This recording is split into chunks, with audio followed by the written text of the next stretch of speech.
So I am backing out of my driveway.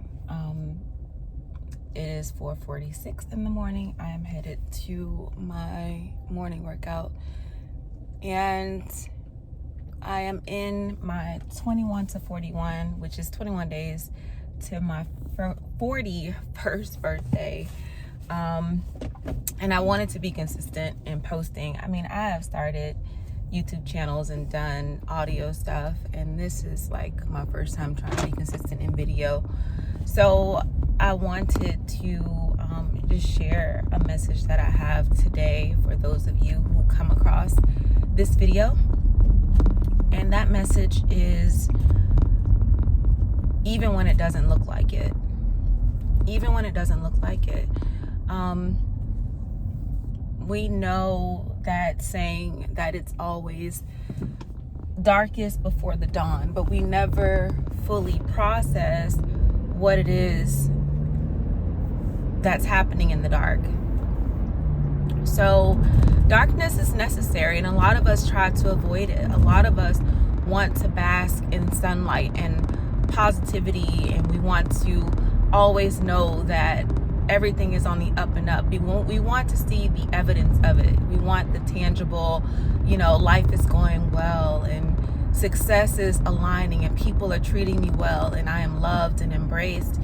But the darkness has purpose. It has, meaning. And it's how you, it's how you get through that season. It's how you identify the meaning, the purpose of it that helps you and enables you to get through it without suffering and struggling.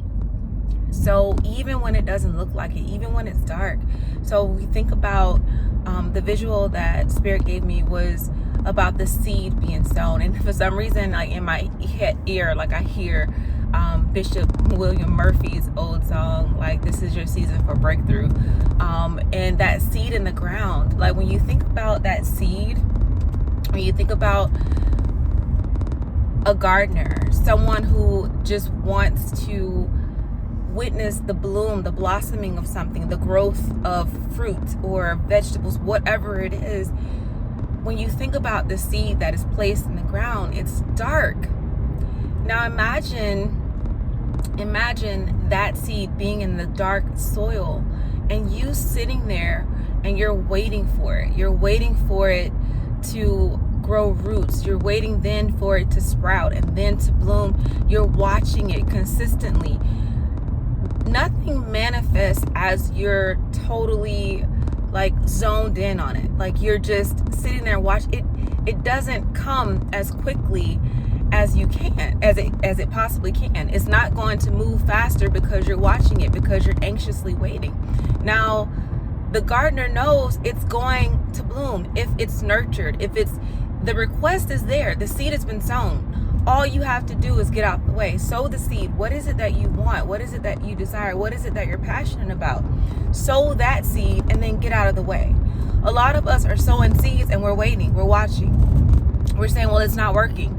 We don't allow the season that it's supposed to sprout, that it's supposed to bloom, to actually naturally unfold itself, reveal itself and just come in the right timing. There are other things, other conditions that has to be prepared for that seed to blossom in the best way. You have to trust divine timing. You have to trust that Spirit knows exactly what it's doing. Get out of the way. So even when it doesn't look like it, so a lot of times we get bombarded with other adversities, obstacles, situations, and you're like, wait, but I thought I asked for this, but all of these other things are happening. Perhaps those things are distracting you from watching that one seed, but just know that that seed is growing. Know that that seed is growing. And I think also if you ask a chef, someone, not even a chef, if you cook at home, let's just say you're making a pot of rice, right? And if you are like, a health person and you're preferring brown rice to white rice, which the cooking preparation is totally different for the two. Brown rice takes significantly longer, probably 3 times as long to prep than white rice. So if you're making a pot of brown rice, and if you put it in water, you put it in broth, which I love broth, but whatever you're putting it in, you season it up, because this is going to be a side dish, not just served underneath some gravy or something. You know, you do a little sprinkle, and you cover it up. Rice doesn't cook uncovered. Don't ask me why it doesn't cook uncovered. It doesn't. The instructions clearly say that you bring it to a boil. You bring it to, that is so good, Spirit. You bring it to a boil. You express what it is that you want. You make the preparation, the things that you can do. You put it into that pot. I've done what I can do. You have to take your hands off. It has to cook in its time. If you keep going back to say, is it done yet? Is it done? No, the instruction says it's going to take 45 minutes. You might not have that much instruction, but at least you know to not watch it for the next 45 minutes, because it's not going to be done. You have to wait. You have to wait. You have to put it in its darkness. You have to put the lid on. There is no light underneath that lid. It's dark, but you know that it's cooking. Why can we not adopt that same thought process when it comes to the things that we desire? We just know it's going to show up. We know that rice is going to be done. We know it's cooking underneath that lid. It might be dark, but it's still happening. It's still going to happen.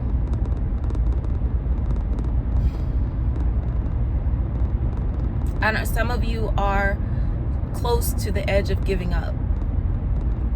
You're believing that God has cursed you. You're believing that, you know, the things that you have asked God for have fallen on deaf ears, and that is not the case.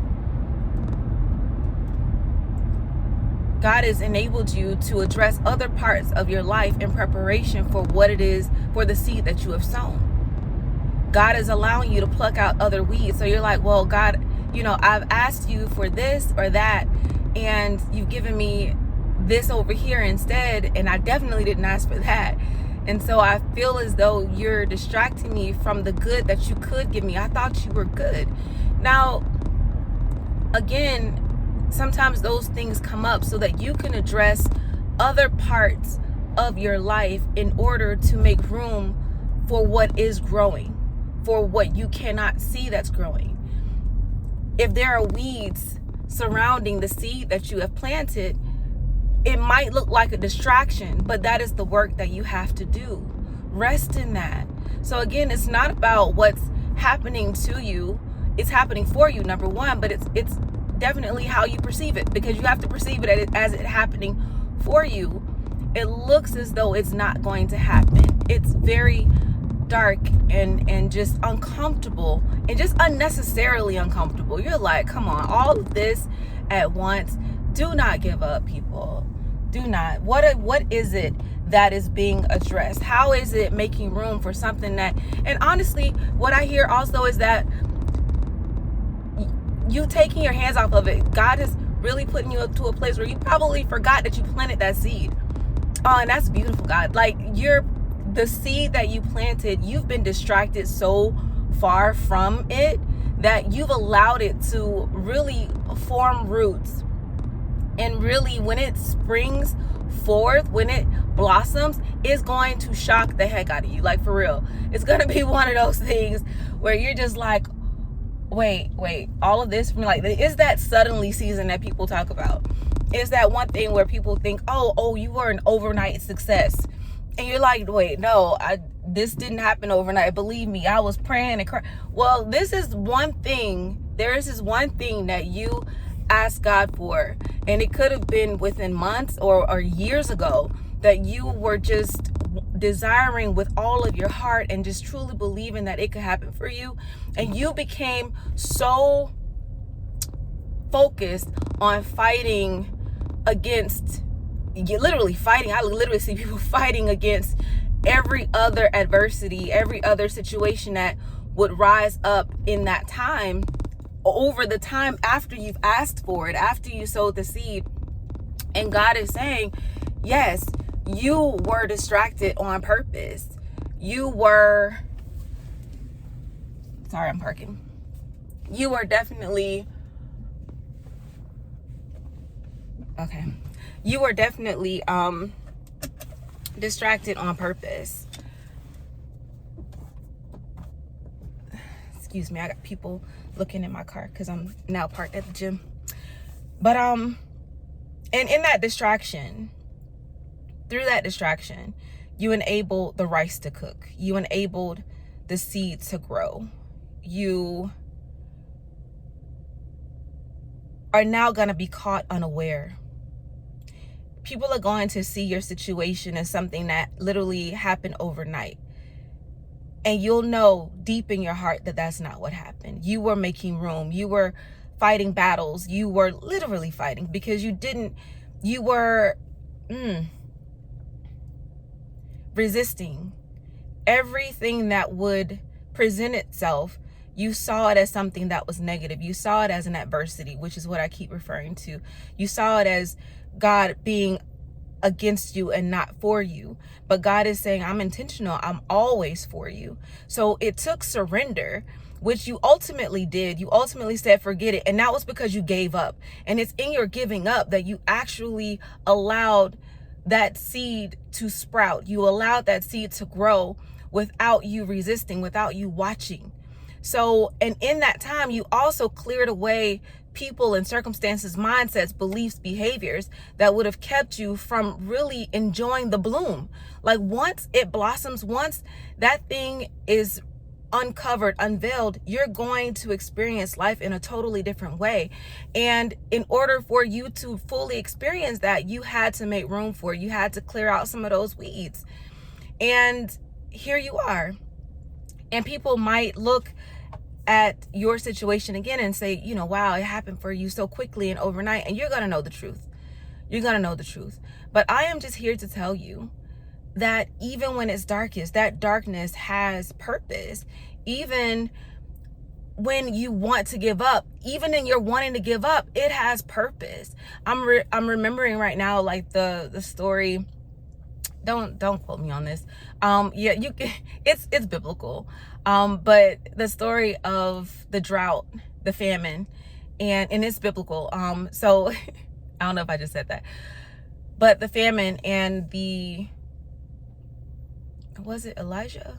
Who was it that went to the woman and she's like, hey, you know, I'm gonna basically, me and my son are gonna eat the rest of this and we're gonna die. Like that's our plan. And he was like, no, you're not gonna die.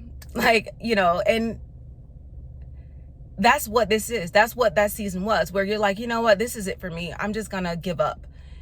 And God is saying, no, it's not gonna happen that way. I know that's your plan because you don't see what's in front of you, but I can see what's in front of you. And believe me, it's beautiful. It's prosperous. It's joy. It's love. It's, you know, it's abundance. It is me feeding you. It is me giving you everything that your heart desires. I know that you want to give up, but it's not going to happen in the way that you think. So again, it's dark before the dawn, but there is purpose in the darkness. I hope this message resonated with all of you, and I hope you have an amazing day. Go and move your body, meditate, drink your water. Talk to you later.